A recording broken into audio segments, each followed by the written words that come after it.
Hello guys. Napunan kita guys. Araw, napunan gid kita. Balik. 5:45 na siguro. Saan nagpaman ah? Oh, wala pa. Mga alas 5 pa lang guro ni.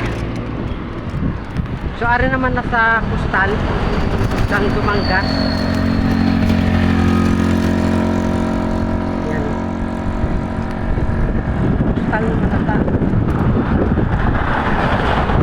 Yan. Napunan kita guys. Mahal lang guys ay pabor. So wala kita malaspag puto. Nagkagaina gidya ang pagpakadto kuya. Sabi ko yan laspag ito ya. May gabay ko kada hapon no. Woo! Yan. Okay guys, so please follow, like and share na sa mga video ta. And always thank you for watching malapit naman na kita. Dumanggas na ta dugay-dugay pero malayo pang Banwaya guys. Araw. Kapunungan na na.